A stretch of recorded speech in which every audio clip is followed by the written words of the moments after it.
الله، مرحبا بكم في القناه ديالي اسيا الوصال. كنتمنى تكونوا بخير وعلى خير. وصفه جديده وفيديو جديد. وصفتنا اليوم ان شاء الله تكون سهله وبسيطه، حاله من الحلويات ان شاء الله اللي كنحتاجوهم في رمضان او لا في ليالي رمضان. خليكم معايا نمشيو نشوفوا طريقه الاعداد والتحضير. اذا على بركه الله، عندي هنا الباف بيستري او العجين المورق اللي كيكون جاهز، اللي ما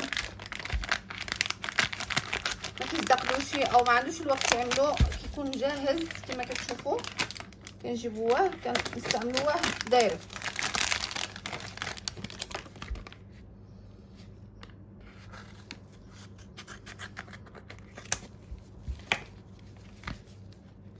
كما كتشوفوا العجينه ديالنا هي هذه، كتجي واجده سهله. كنفتحوها بشويه. اذا بغيتي تستعملها كتخرجها من كونخيلادور او من نيبيرا من مجمد على بكري وكتفك راسها هي. اذا عندنا العجينه ديالنا هكذا. دابا العجينه غنقطعوها كما بغيتو تقطعوها على واحد الطرف هكذا، كيكونوا جوج الاجزاء. بغيت نقطعوها هكذا، بسم الله على بركه الله، هكذا تخليوها هكذا، او كنزيدو نقطعوها بنفس الطريقه. يعني كتعطينا اربعه الطروف بحال هكذا. يعني هي غتنفخ طبعا كما كتعرفوا. كنحطوها في الصينيه بهذه الطريقه وغندخلوها للفران ونقطعوا واحده اخرى مع بعضنا. كنقطعوها على من القنت للقنت كما كتشوفوا بهذه الطريقه، والثانيه نفس الشيء هكذا.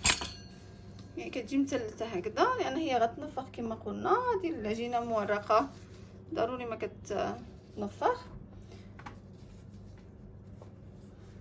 كما كتشوفوا غنعوضها في الصينيه وغندخلها الفران طيب، وغنرجعوا مع بعضنا باش نشوفوا شنو غنعملوا. كما كتشوفوا عاد وجدنا الورقه ديالنا. دابا نحاولوا نفتحوها في النص هكذا شويه كما كتشوفوا، وغنعمروها بالقشطه.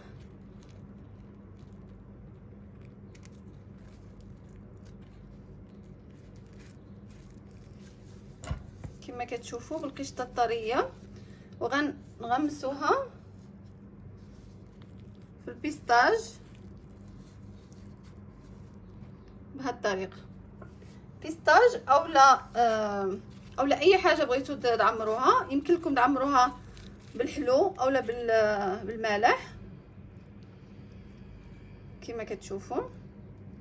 كتجي بحال ساندويتش سهله، كتوجد بسرعه جدا، ما كتاخذش وقت. وكنغمسوها في البيستاج. بغيتو تعملوا اللوز حق البيستاج كيجي مزيون، كيجي راقي شويه في المملحات كما كتشوفوا بهذه الطريقه هذه. غنعملوا واحده اخرى مع بعضنا.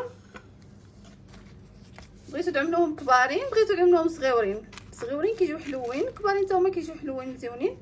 كنفتحوها بهذه الطريقه هذه كما كتشوفوا في النص، وكنعمروا الورقه ديالنا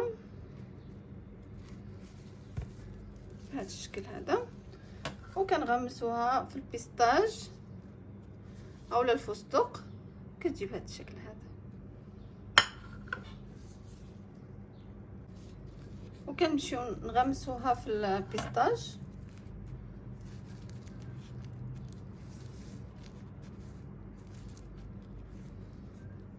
كتجي مقرمشه ومزيونه. اذا غنستمروا هكذا تنكملوا الكميه اللي عندنا كامله ونرجعوا مع بعضنا. كما كتشوفوا وجدنا الحاله ديالنا او الحلو ديالنا اللي غناكلوه مورا الفطور او في الفطور اللي بغيتو. غنزيدوا عليه حاجه واحده اللي هو القطر او الشربات باش كيعطيها واحد المذاق مزيون. كما كتشوفوا غير شويه من الفوق، او العسل او اللي بغيتو، غير باش نحليو بها شويه بهذه الطريقه هذه. اذا الحاله ديالنا ساليناه، الوصفه ديالنا انتهت. كنتمنى تعجبكم وتنال رضاكم. ان شاء الله نتلاقاو في وصفات اخرى باذن الله. كنشكركم على حسن المتابعه والاصغاء، وان شاء الله نتلاقاو في وصفات اخرى. الى اللقاء.